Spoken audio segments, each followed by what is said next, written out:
కర్కాటక రాశి వారికి ఈ వారం చాలా అనుకూలంగా ఉంది. గడిచిన కొన్ని వారాల కంటే కొన్ని నెలల కంటే కూడా ఈ వారం మీకు చాలా బాగుందని చెప్పచ్చు. షష్టమ భాగ్యాధిపతి అయిన గురువు జన్మరాశిలో ఉచ్చబడి ఉన్నారు. ఏ పని తలపెట్టినా దిగ్విజయంగా పూర్తవుతుంది. గురు అనుగ్రహం ఉంది. చక్కగా ఎన్ని గ్రహాలు ఇబ్బంది పెట్టినా గురువు అనుగ్రహం ఉంటే మనకి ప్రతి పని సాఫీగా ఉంటుంది. భూ సంబంధించిన వ్యవహారాలు, వ్యాపార సంబంధించిన వ్యవహారాలు, ఉద్యోగ సంబంధించిన వ్యవహారాలు అన్నీ చక్కగా రాణించగలుగుతాయి. అదేవిధంగా సాఫ్ట్వేర్ రంగంలో ఉన్న వారికి, రియల్ ఎస్టేట్ రంగంలో ఉన్న వారికి కాలం అనుకూలంగా ఉంటుంది.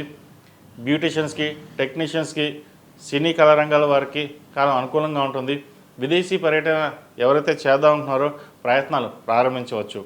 H1B వీసా కావచ్చు, గ్రీన్ కార్డ్ కావచ్చు, ఇతరత ఏదైతే విదేశీ సంబంధించిన వ్యవహారాలు ఏవైతే ఉన్నాయో దానికి సంబంధించిన డాక్యుమెంటేషన్స్ ఏదైనా లేదా క్వరీ ఏమైనా ఉన్నా సరే అవి వారం ఒక కొలికి వచ్చే అవకాశం గోచరిస్తోంది.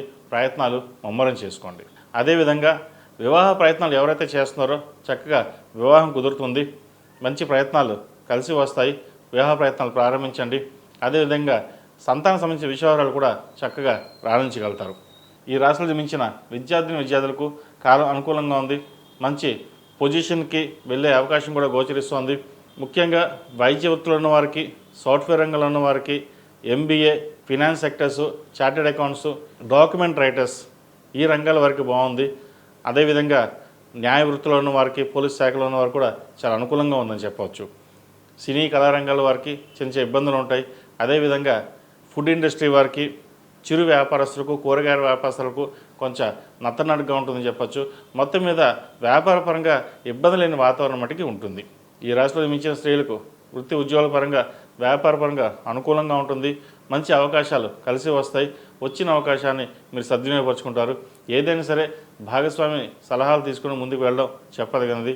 ఎందుకంటే ఒక్కొక్కసారి మన ఆలోచనలే మనల్ని మోసం చేస్తుంటాయి.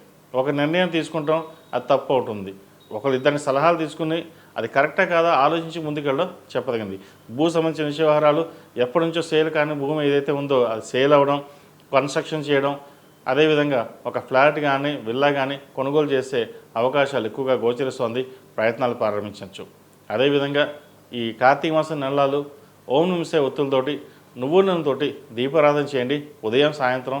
ఉదయం అయితే మగవారు, సాయంత్రం అయితే ఆడవారు చేయడం ఇంకా శ్రేష్టం. అది ఈ రాశిలో జన్మించిన వారికి కలిసి వచ్చే సంఖ్య 2, కలిసి వచ్చే రంగు ఎల్లో. ఏదైనా పని మీద బయటకు వెళ్ళేటప్పుడు ఆదివారం కానీ శుక్రవారం అడిగిన వెళ్ళండి. మంచి ఫలితాలు సంప్రాప్తిస్తాయి.